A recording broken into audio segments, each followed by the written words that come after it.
Hey guys, my name is Nick Thorsch, and I want to show you how I got out of a speeding ticket so that way you can hopefully do the same too.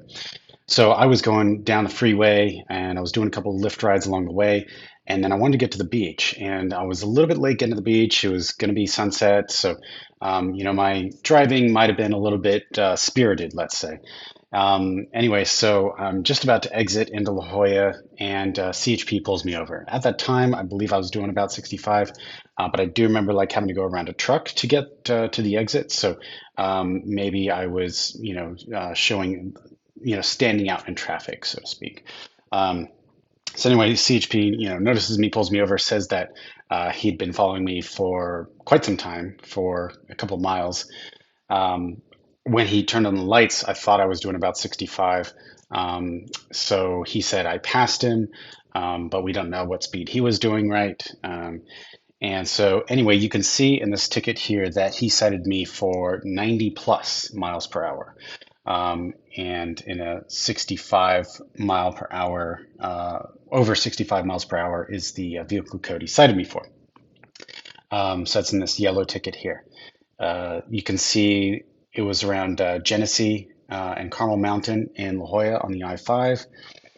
And then this letter on the right, which of course we all don't like to receive in the mail, shows that the total bail was 363 for this and traffic school not eligible. So I was, I had no option for traffic school at this point. So my only option was to fight the ticket and hopefully get it dismissed. So I was determined to get it dismissed because the officer, ruined my day. I was, making a little bit of money, helping people out, gonna go chill out at the beach. It was just kind of like a little bit of me day to kind of get myself back in sorts. And I felt like, he ruined it. So, I don't appreciate that. I don't feel like I was a harm to society or anything of that nature.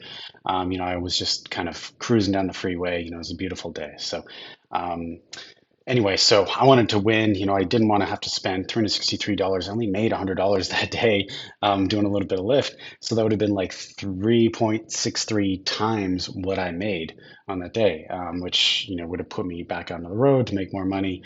Anyway, so I'm not doing that anymore.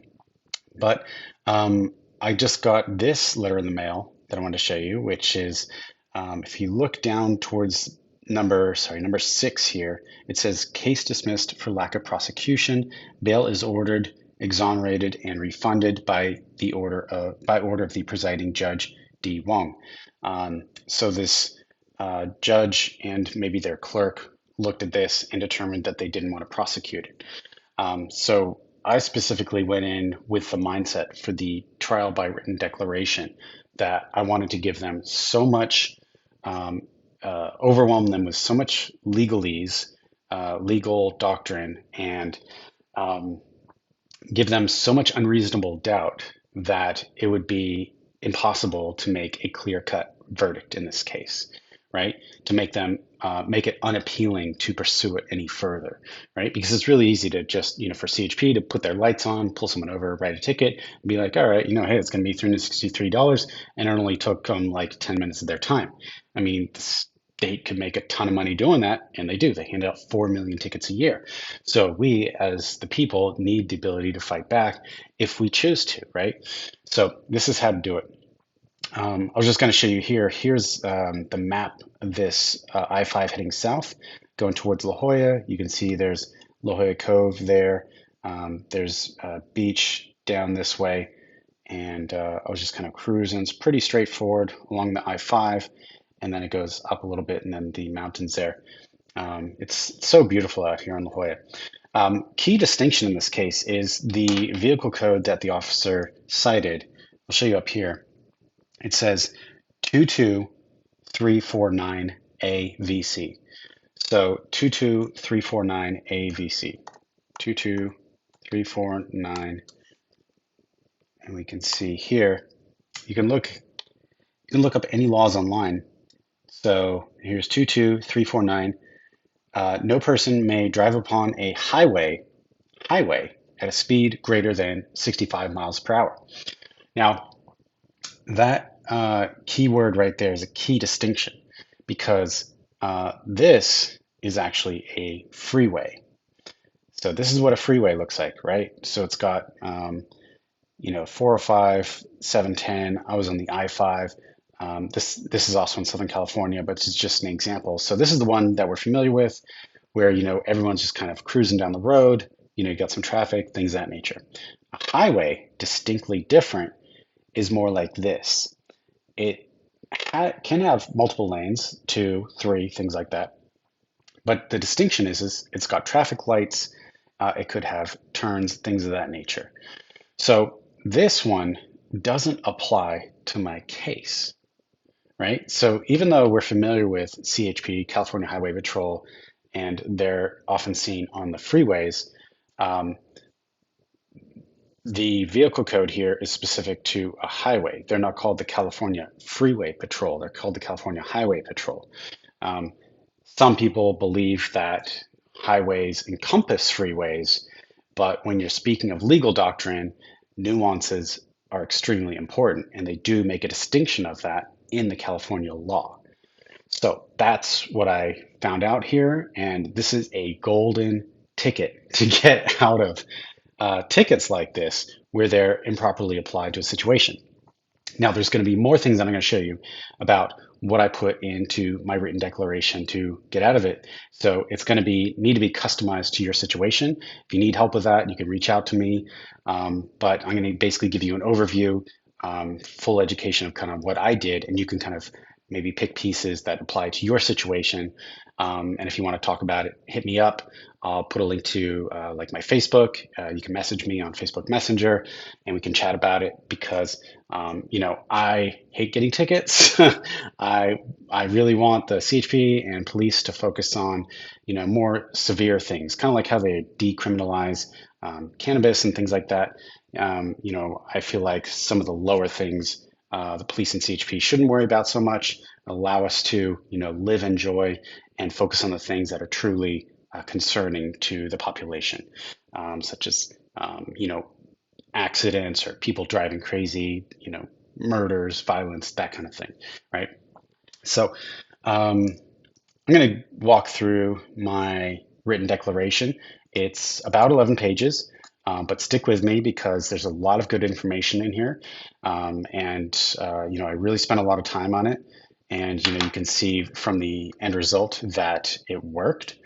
And I did get some documentation from other companies like Get Dismissed and things like that, but I also put in a lot of my own information that I'll show you too to really make it kind of the best that I could. And now I have a template and you have a template from which you can see like, okay, here's the structure of it. Like, here's what like an A looks like, in the class, like, in your like English class kind of thing. And so here's like what the gold standard is, and that actually works. That actually gets it dismissed, right?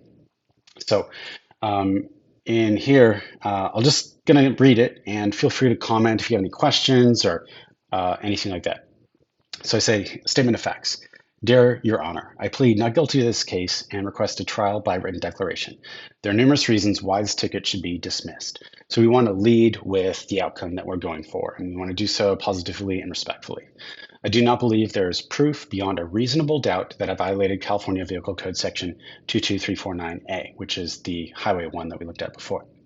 So remember, like, even if O.J. Simpson's lawyer, he got him out of the murder prosecution because, the glove did not fit. In this case, the law does not fit the case, right?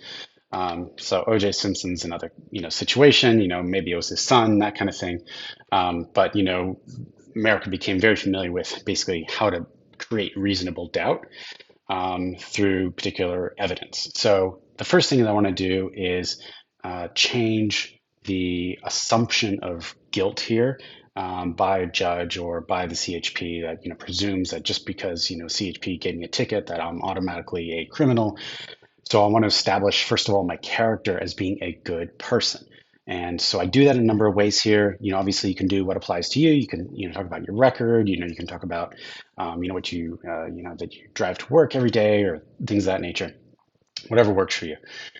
So here we say, at the time of the alleged violation, I was driving southbound on I-5 in a manner that was safe and reasonable for the existing driving conditions. So that's definitely something that you can put in there too. The alleged violation occurred between 6 and 7 p.m. on a sunny Saturday. So sunny, it was clear. So we're painting a picture of peace and, safety and all that kind of stuff. It was light outside, the road was smooth, and the surface was dry. I was traveling on a straightaway. Visibility was clear, and there was moderate traffic. I've driven in this area before. So we're giving the judge and the clerk a sense of peace from the get-go, right? We're not being aggressive.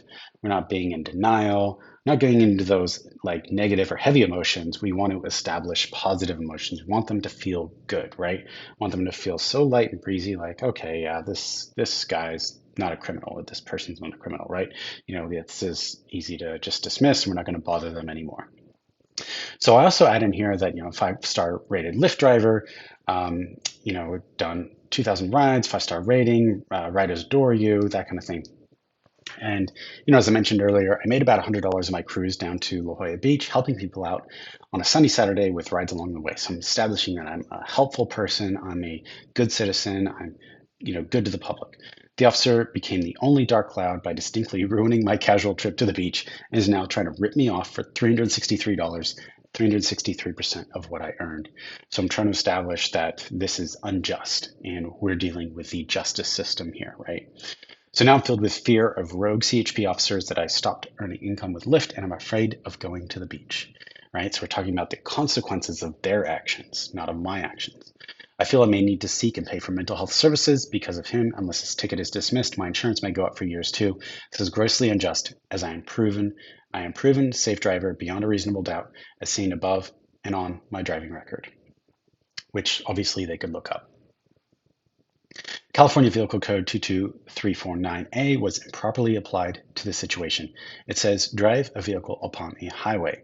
As I was talking about before, the location he cited, the I-5 southbound Caramel Mountain to Genesee Avenue, refers to the San Diego Freeway. That's this area I was talking about, right? This distinction is crucially important. Highways have traffic lights, as we see here on the right.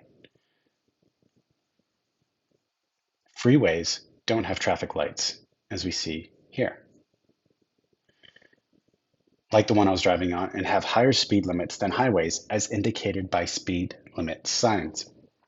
Now on Google Maps, what you can do is you can drop this little man down here in the lower right, and you can say like drop it into this area, and you can like put him on the freeways and stuff. Hold on, he's over here. Gonna move him over. Little man, go back. Hold on, I want to show you how this works. So let's try there. Yeah, well, anyway, you get the point. Like, you can basically drop them on a road. You can actually drop them on the freeway too, and then you can like check to see if there are, in fact, any speed limit signs or things like that in that area. So I'm just going to scroll over here, see if I can get him on the freeway. Let me see. Let's put him right in the middle there. Okay, there we go. Now turn this way, so you're going to go with the face of traffic. You can see here, like along the side, we don't see any signs of speed limit signs. Right? So there was no indication that there was a speed limit here. But so that's why he cited me for that one, because he said may not drive faster than 65 miles per hour, because that's in lieu of potentially having a sign. Speed limit signs on freeways are applied to that section. Vehicle Code 22355 states that the speed limit upon the freeway at a particular time and place shall be that which is then and there displayed upon such sign. 22356 states that may declare a higher maximum speed. Both still reference highways. For example, if a highway speed limit said 70 miles per hour, the officer couldn't choose to use the Vehicle Code 22349 65 miles per hour instead of the 22355 70 miles per hour to ticket drivers between that range of 66 to 70 miles per hour. This is about a faster flowing freeway. So what we're trying to say here is like the traffic engineers are the ones that determine the speed limit on the freeway. And that would be normally denoted by the sign. So it can't just be denoted by a general law that was created for all freeways. It's got to be for that specific section. So, we just see this merge stuff here, but we don't see any speed signs. So the 22349 allegation is improperly applied, overly broad, and lacks specificity to the situation. This ticket must be dismissed. So this one again says 65 miles per hour. It could have been 70 miles per hour, things of that nature.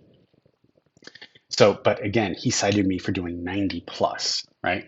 So in this case, California has in fact many roads with speed limits greater than 65 miles per hour. To prove this point of legal distinction, this vehicle code is not meant for this situation. Its application would be improper in scope and government overreach. In fact, when the officer turned on his lights, I recall seeing my speed at 65 miles per hour and feeling puzzled why he'd choose to pull me over when I was already obeying the speed limit. So this is a crucial point here, right? Because he cited me for doing 90 plus miles per hour, like that, is pretty bad in terms of like the law's eyes. Doing over 100 is like the worst, right? They can like impound your car, tow it, that kind of thing. 90 miles per hour, could potentially be points on the record, insurance going up, things like that. 70, 80s or so starts to get bad generally about like 85 plus. So in a Tesla, like I drive, they actually limit it at 85 miles. They used to limit it at 90. Now they limit it at 85 for autopilot. So what we're trying to establish here is reasonable doubt that I was actually doing over 90 miles per hour. They're not going to get my records or logs from my Tesla or anything like that, right? So we want to establish that that there's reasonable doubt that I was doing over 90 miles per hour, and then put the burden of proof back on the prosecution if they choose to go any further, and make sure that all their ducks are in a row to be able to prove that, right? So that can be time consuming and arduous, and we want to say like, hey guys, it's not worth it. It's a coin toss from here, just dismiss it, right? Proof has to be kind of like in that 100% range. When it's in that 50-50 range, that's not even a C. A C, is like 70%, right, for like a grade in school. So I say that I feel that I was obeying the speed limit. And so again, this is subjective, is what we're trying to establish here. We're trying to get away from objectivity and go towards subjectivity. We're trying to say that this is basically a game of telephone, a game of he said, she said, just split the middle kind of thing, just call it dismissed. So I'm saying here, I believe he pulled me over because I felt I was an easy revenue target, which is why I'm standing up for myself and my rights, because again, I was driving my Tesla at the time. I also explained to the officer that if I was going faster than 65 miles per hour prior, it was for safety reasons, as proven by my safe drive that day. I'm still alive, right? I said if I did go faster, maybe it was to get around a truck, right, to get to my exit on time, right? This also means the CHP officer lacks jurisdiction, as he's only meant to operate on state highways, not on city freeways and avenues. So again, we're trying to make the distinction of California Highway Patrol. He was on a freeway. And I also said that he pulled me over on Genesee Avenue in La Jolla to cite me for the San Diego Freeway, both of which are subject to San Diego Police Department. In fact, SDPD passed him on Genesee, as his dash cam would show. He had the opportunity to pass it off to SDPD, but waved them off. So why didn't he stop me at Carmel Mountain on the freeway too, if he felt that I was truly, in fact, a danger to society? Why didn't he stop me sooner? Right? Why did he linger? Why was he wasting time? He could have stopped me, then gone on to get someone else, right? So what was he doing? So we're trying to establish like his behaviors were erratic, not mine. And I say because I was driving safely with a flow of traffic at the time, right? So we're trying to change the narrative here. So he claimed he pulled me over because I passed him, as other cars would have too, which is unreasonable because just passing someone isn't enough of a violation or a reason to establish a cause of a violation of a crime to assert being able to pull me over. So he said because I passed him, but then he later said because of speed and the ticket, right? So, violation of the Fourth Amendment, each case must be decided on its own facts and circumstances and on the total atmosphere of the case.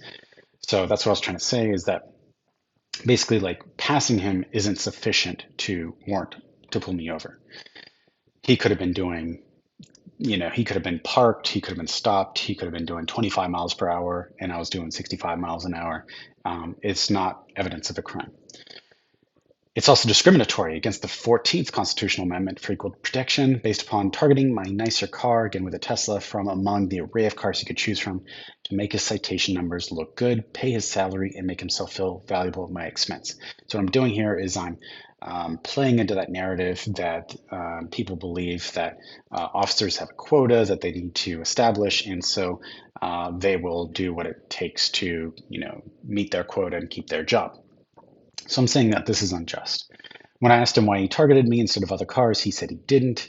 This unwarranted ticket shows that he did target me and he lied to me, as his body camera and dash cam would prove in a trial. So I'm trying to say, like, I'm willing to take this all the way. That's how confident I am. More so, by not being cited for a posted speed limit sign violation, he seems to be trying to evade the need to substantiate his allegation with a qualified, up-to-date traffic engineering survey for this portion of the freeway. Why is this important? Because it requires a traffic engineer to measure the 85th percentile of the traffic speed on the road per VC Vehicle Code 22358.6, and many other cars I did were going much faster than 65 miles per hour, as they often do on the freeway, right? They often do 70, 75, 80 miles per hour, whatever it is. Thus, in the officer's own allegations, he failed to do his duty too by not pulling over all cars going over 65 miles per hour. It's clear he's not doing his duties properly or fully, and this ticket is therefore unjust. Going too slow, in fact, creates hazards, right? After the officer gave me the ticket, I drove away slowly. A car racing along Genesee Avenue started honking at me and tailgating me for going slower than the normal speed of traffic. I was pulling away really slowly. The other car was flying along. He was getting annoyed. He was honking. So I'm trying to say, like, this is why you go with the flow of traffic.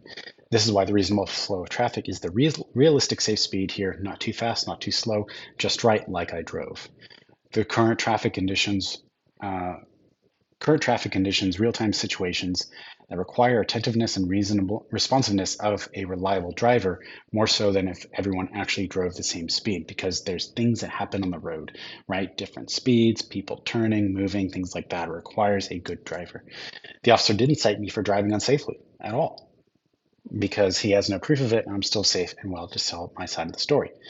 He's only citing me for speed. And speed is what I'm trying to say is, like, I was driving with the flow of traffic. Further proving this point, the officer didn't cite me for violation of the basic speed law or 22350, reasonable flow of traffic. So that's actually part of the vehicle code.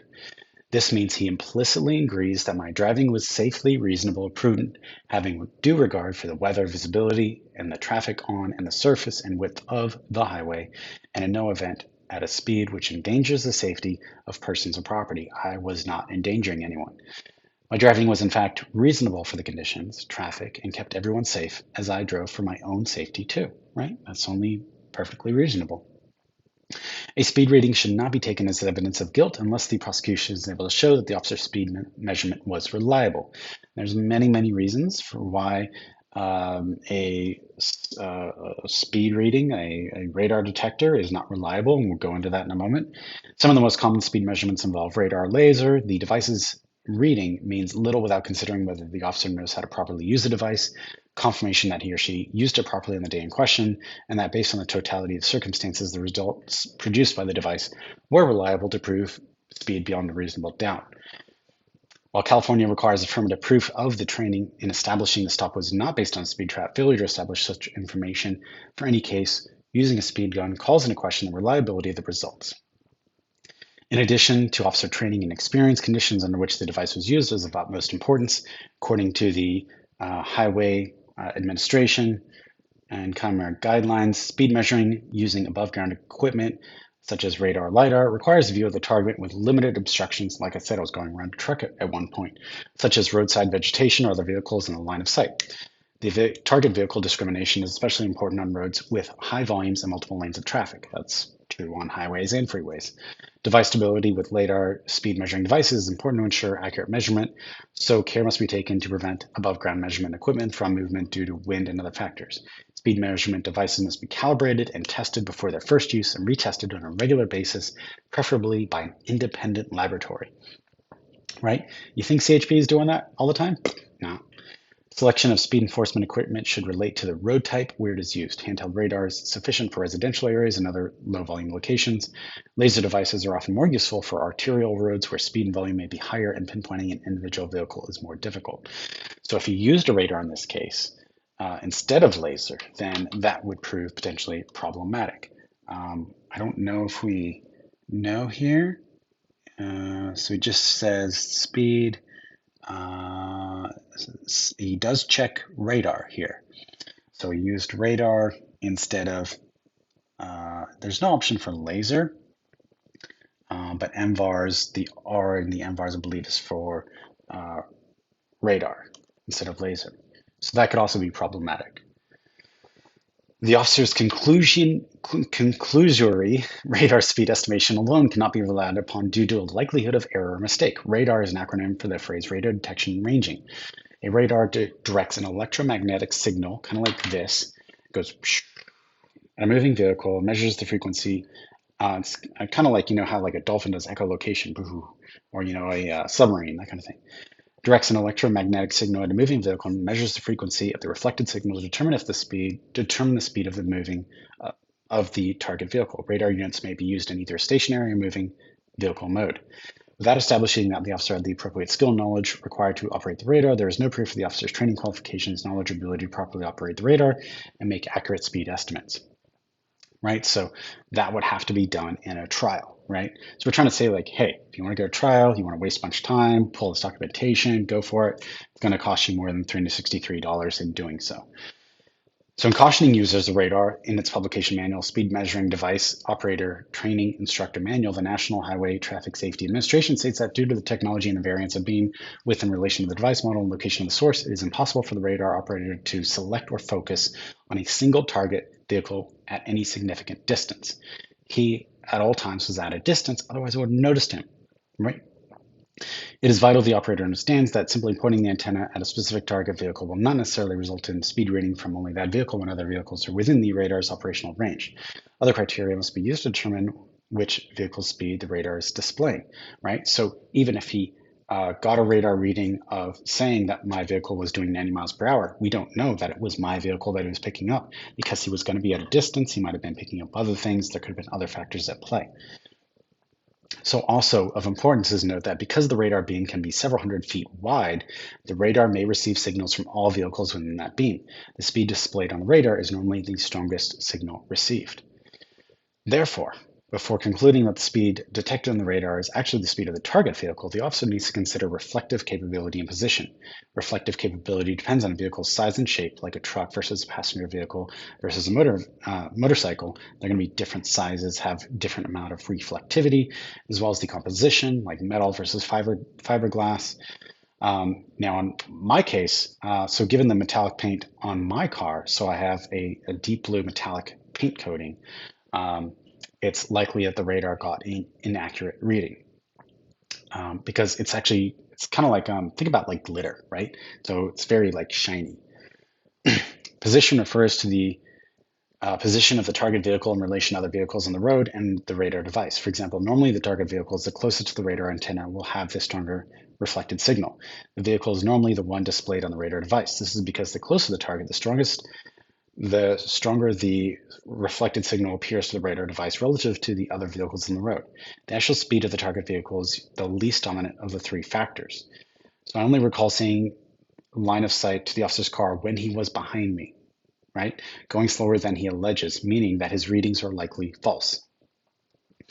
Admitting that these false readings can be displayed on a radar device in the Highway Transportation Safety Administration requires an operator have a proper understanding of the radar device and uses it properly amidst moving vehicles. The terrain for radar enforcement is important as well. The optimum terrain is a straight, level roadway. That is not the case on the San Diego Freeway. It goes down, it goes up, it curves. Radar works on a straight line of sight basis and will not normally display vehicles around a curve or over a hill, as in my case. Hills can cause the greatest problem in target identification. On hills, it is not uncommon for the device to overshoot lead vehicles and strike vehicles far behind. Other factors that can impact a radar's operation are the angle of the radar in comparison to the target vehicle, so the angle, the surrounding stationary terrain, such as fences or barriers, antenna alignment, miscapturing of the target vehicle's speed because the patrol vehicle's own speed is mistakenly captured instead, external mechanical interference like the large signs in motion, roof air conditioning fans, pulsating signal amplitude effect when the beam is reflected from an irregular surface with a consistent pattern such as a chain link fence, interference from other electrical sources like high voltage power lines, transformers, interference from inside the patrol vehicle like heater, defroster fans, or their radios, radio transmissions, windshield obstructions, dented antenna horn or antenna vibration, temperature extremes, despite the fact that in the prosecution of certain offenses, the prosecution is not required to establish that the operator received proper training on the device used, that the device was used in proper working order, properly calibrated, that the officer used the device correctly, failing to do so in all cases, using speeds from a speed gun prevents the officer from proving the violation beyond a reasonable doubt. Without the officer dispelling the notion that none of the above factors interfere with the speed reading and establishing that he obtained sufficient training in the device, he is proficient to use the device, as well as establish that the device met minimal operational standards and was calibrated, there's insufficient evidence to prove my guilt beyond reasonable doubt, right? So they have a lot of burden of proof just to establish the fact that they're qualified to use the radar gun, it was used in the right means, and that it was free from any of the mitigating factors, which even one would be enough to prove innocence and get the case dismissed. My speed was safe and reasonable under the conditions. When determining whether the defendant drove faster than a reasonable person would have driven, consider not only speed, but also the surrounding conditions known by the defendant and also what a reasonable person would have considered a safe rate of travel given those conditions. The speed of travel alone does not establish whether a person did or not violate the basic speed law. When determining whether the defendant violated the basic speed law, consider not only the speed, but also the surrounding conditions known by the defendant, and also what a reasonable person would have considered safe rate of travel given those conditions. So as outlined by the Division of Traffic Operations, California Department of Transportation, Caltrans. Publication, California Manual for Setting Speed Limits. Many other factors influence drivers and their perception of the safe speed at which to operate a vehicle, including the design, physical characteristics of the roadway, the vehicle, the driver, traffic, weather, visibility, other roadways, and operating speeds. Right. So we're trying to say basically like we're going with the flow of traffic here for what we all believed was reasonable. Even if I was going slightly faster than that flow of traffic, again, it could be trucks slowing people down, things of that nature. Design of the roadway, place limitations on safe operating speed of vehicles. They include geometrics, shoulder condition, grade alignment, sight distance, so on and so forth. Vehicle, mechanical condition of the vehicle, accelerating, decelerating, stopping. The driver, the ability of drivers varies from inexperienced to a professional driver. I've been driving, for 25 years. Learned how to drive playing video games like Daytona, Sega Rally, GT, Gran Turismo, Mario Kart when I was younger, right? Played a lot of those racing games for sure. But, you can see since then I've also done over 2,000 rides for, Lyft to make some extra money. So quite a lot of experience, Traffic, so traffic on the road, weather and visibility, other roadway users, yada, yada, yada. On the date and time of the violation, I was driving safely for the conditions as proven by no other incident occurring, like I wasn't involved in a crash or anything of that nature. My view of the road was unobstructed and was able to see clearly. I was able to clearly observe the vehicle traffic ahead of me and behind me, as well as to my left and to the right. Based on the foregoing, I maintain that I did not travel at a speed which endangered the safety of persons or property, and my speed was reasonable for the conditions, considering the above weather, visibility, traffic, and conditions of the highway. Okay, we're just about done here. Here we're going to conclude. Your Honor, I respectfully conclude by kindly requesting the simple dismissal of this ticket.